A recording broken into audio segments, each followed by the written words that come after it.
Ngayon naman po ay tutuloy natin ang ating pagbubunyag na tinatawag na kung saan ang mga earthquake ngayon ay mangyayari at saan ang mga bulkan dito sa Mindanao.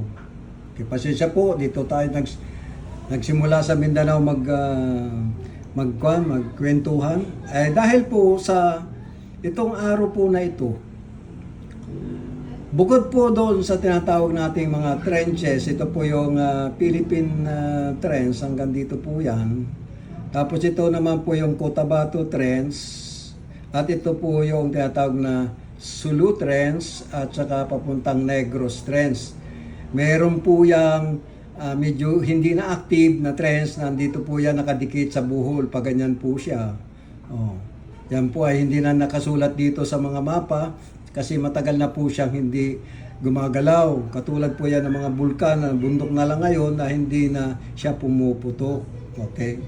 So meron pong bukod sa tinatawag nating mga galaw ng mundo sa ilalim ng Philippine Trench, so meron pong puwersa na papunta sa ilalim ng ating mundong bansa. Sa ngayon ay dito po ang aking pinapaliwanag sa Mindanao. Okay. So meron po tayong puwersa na pumapasok dito galing sa Pacific Plate papunta sa ilalim ng Philippine Trench Pacific Plate. So ito pong linya na ito na orange, yan po yung tinatawag na mga lugar na talagang laging magkakaroon ng earthquake dito sa Mindanao. So yung loob po niyan ay sigurado po talagang kagalaw siya, kasi umaangat na po ngayon ang Mindanao, ito pong south area. Tinutulak po siya ng Pacific Plate sa ilalim, at ito naman po tinutulak siya papuntang norte. So ito pong unang tatamaan talaga ay yung ating tinatawag na zero crosscut, at itong number 1 crosscut. Okay. Nilagyan ko po ng zero crosscut kasi magiging active na po pala yung crosscut dyan. Ito pong lugar na to ay katatapos lang maging aktibo sa Tarragona, at dito po sa banda rito yung tinatawag nating Manay na 7 plus magnitude. Ito pong tapat na ito, yan po yung Sarangani Balut Islands dito sa may south ng Jensan o General Santos City. Tuloy-tuloy po yung crosscut fault na yan, babangga sa ating tinatawag na Cotabato Trench na gumagalaw din ngayon. Pero ito pong dulo ay may earthquake na po dyan. Dito po sa gitna may earthquake na din. Dito sa dulo, Tarragona, bagong-bago. Ito pong mga pula na ito ay parallel po sila lahat. Yan po ang tinatawag ko na crosscut number 1. Gumalaw na po yan noong una sa Cotabato, papunta dito sa tinatawag nating Kidapawan, at diretso-diretso po yan hanggang dito sa may Surigao area. Tinatawag po nating Bislig City, hagip pa siya ng Bislig City. Tsaka ito pong dalawang pulang bilog na to, ito yung tinatawag nating mga bulkan. So ito po yung Mount Apo, ito po yung tinatawag nating Mount Butong. So ito po yung tinatawag nating Cotabato Sindangan Fault na active din po yung gumagalaw. So magkakaroon po tayo ng mga earthquake dyan sa mga linya na yan. Ito po yung isa pang bulkan dito sa may Zamboanga Peninsula. Ito pong pulang ito ay tinatawag na subterranean fault. So meron pong fault doon sa ilalim ng lupa na hindi nakikita sa labas. Hindi siya masabing active kasi natabunan po yan ng mga lahar. Pag mula dito sa Mount Apo, tinabunan po yan papunta sa dito sa ating Cotabato City. So meron po dito mga fault dito na talagang gumagalaw din sa Bukidnon. Sakop ng Bukidnon yung dulo. Ito naman po yung tinatawag nating Philippine fault na magmula sa Davao Oriental Mati ay diretso yan dito sa may Agusan. Dadaanan niya yung tinatawag nating papuntang Surigao City. Ito po ang nauna na tinatawag na lugar na talagang mapupuno ng lindol sa ngayon. Dahil sa inaangat nga po ang mga lupa dito sa may Davao Oriental at Davao Region. Ito pong arko na ito ay lilindulan din.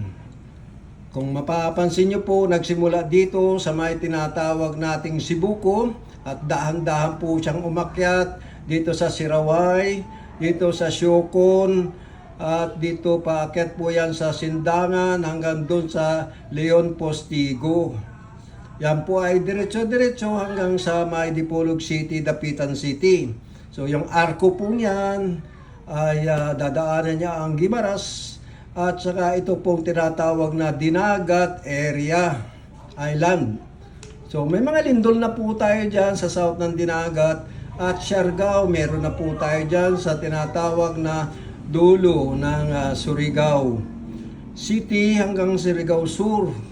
So lahat po na halos ito ay gumagalaw magmula sa Surigao Sur hanggang Norte, Surigao Sur hanggang sa ditong Davao Oriental hanggang Mati po. Yan, kasama pong gumagalaw ang Davao City sapagkat ito pong mga maraming tinatawag na parallel crosscut faults.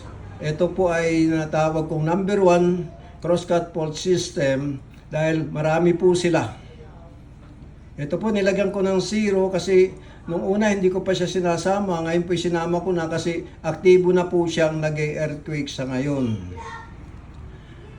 Nung ito pong kwan kasi itong Mindanao ay baby ko po ito. Magmula pa ng 1976 ay pinag-aralan ko na po ito. Sa ngayon po ay talagang sinusundan ko ang mga lindol ngayon at saka posible po maging active ang mga bulkan na ito. Kaya lang ay matatagalan pa po. Yung pong Bohol ay na-discover ko po yan at talagang sinabi ko na yan ay magkakaroon ng tinatawag na pag-angat ng isla at saka pagbaba ng ilang parte. So bumababa po yung parting south at umaangat yung parting norte. Ito pong number 3, yan po yung bugo. So nangyari na po yan at itong crosscut fault number 3 ay sa bugo ang sentro. Ito pong lugar na to. Tapos andito po yung bulusan na sinabi kong puputok din. Marami po akong mga nalaman katulad ng pagputok ng Mount Pinatubo. Alam ko rin po yun. Sinabi ko rin po yun na puputok. Ito pong number 3, may kasama pong number 4 yan. So kung gusto nyong malaman pa, ayan po ang number 4. So ang number 4 po ay dadaan sa Masbate. Kasalukuyan pong nililindol na itong parte malapit sa Bulusan at pumuputok na po itong Bulusan at saka itong Mayon Volcano. So ito pong crosscut number 4 ay tumatama, babangga dito sa ating Philippine fault. Ito po yung Philippine fault natin magmula sa Mati, Davao Oriental hanggang dito sa Surigao City. Diretso po yan dito sa Leyte at diretso-diretso po sa Masbate. So ito pong crosscut fault na to, dito po sa Masbate ang sentro ng focus ng earthquake. Sorry po, pero yan po ang talagang mangyayari. Ano po ba talaga bakit po ba meron tayo ditong parang ang mga nandito sa east ay tinutulak siya papuntang east at ito namang west ay tinutulak papuntang west. So ito pong mga Panay Island na yan, Negros na yan ay pupunta yan sa kaliwa.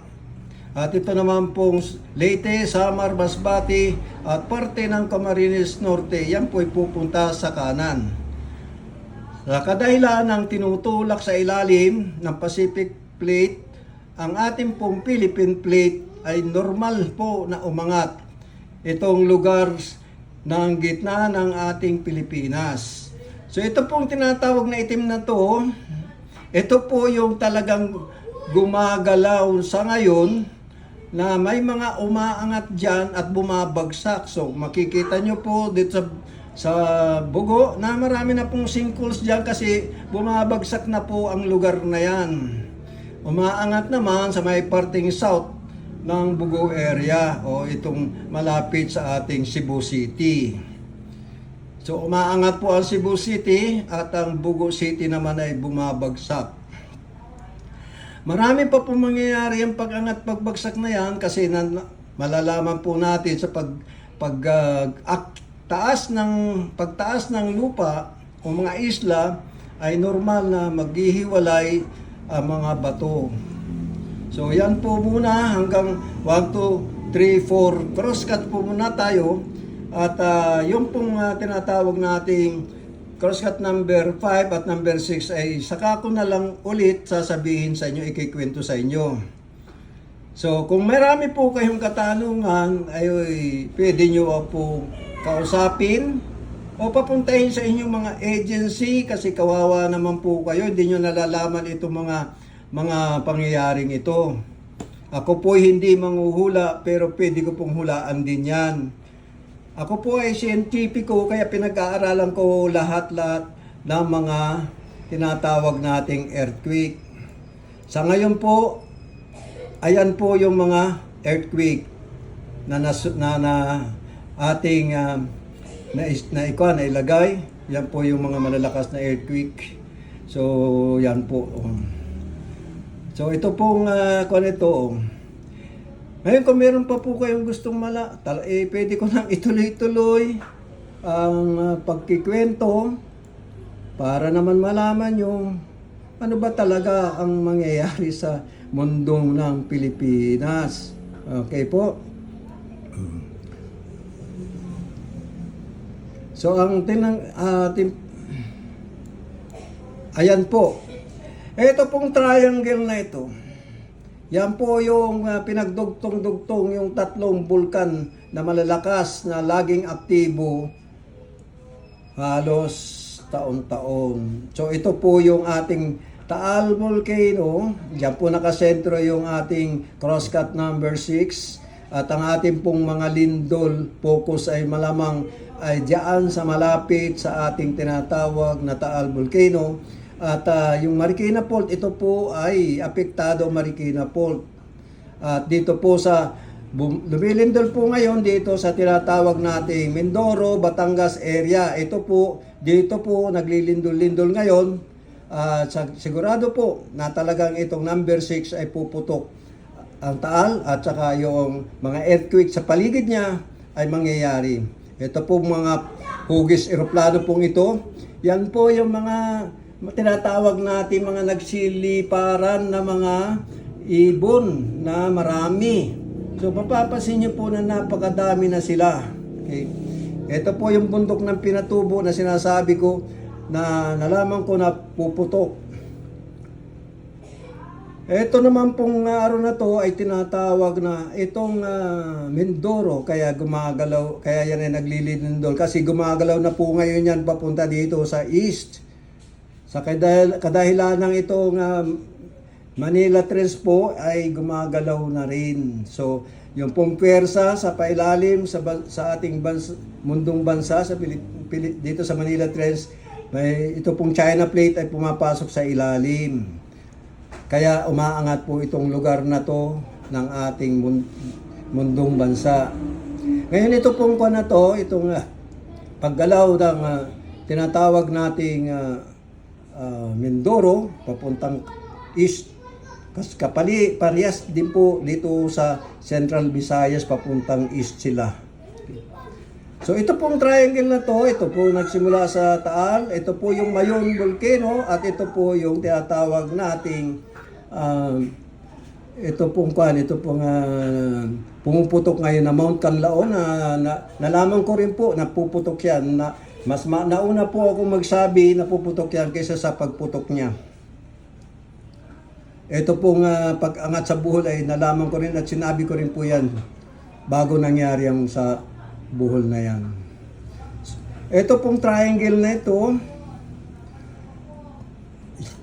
nagkonekta sa mga malalakas na bulkan at aktibong bulkan.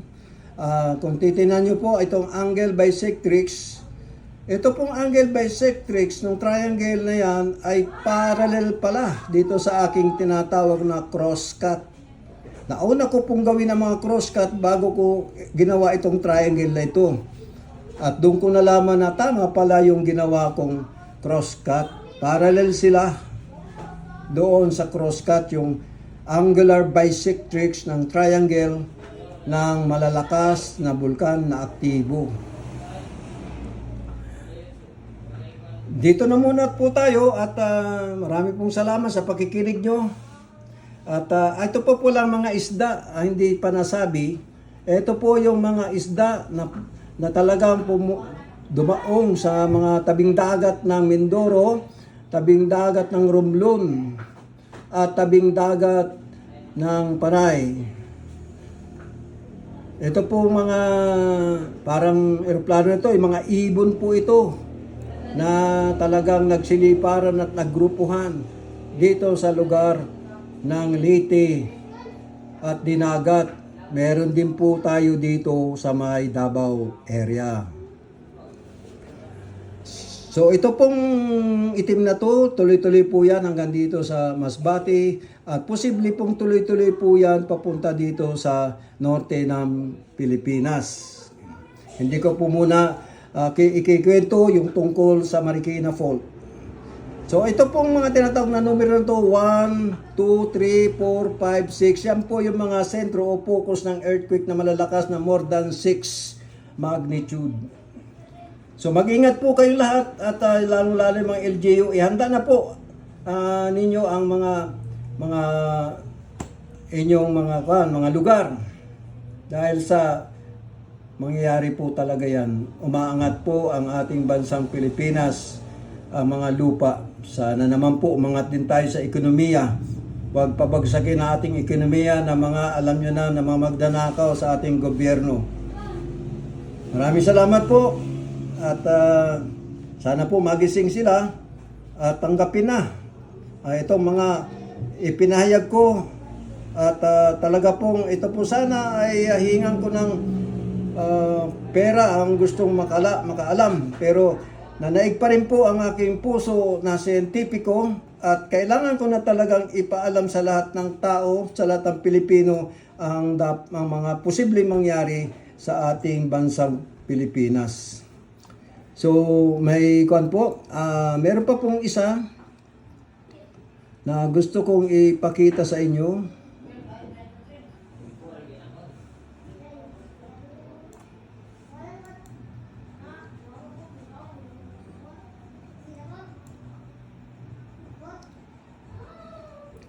Pag ano na po, sa sunod na lang po. At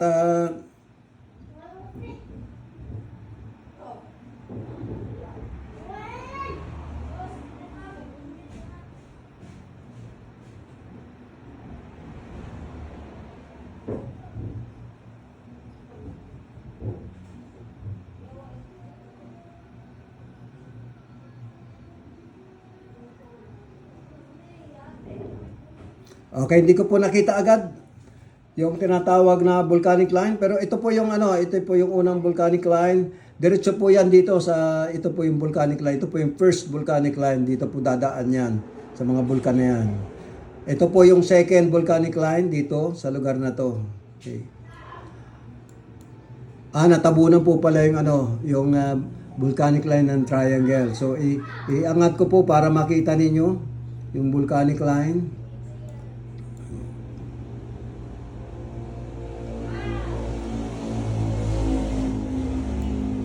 Ito po, ang volcanic line niya, green. Okay. So, nakailera po ang Mount Pinatubo, ang Taal, At ito pong Nauhan Lake, bulkan po yan na lumubog na hindi na makita yung pinakang bibig niya.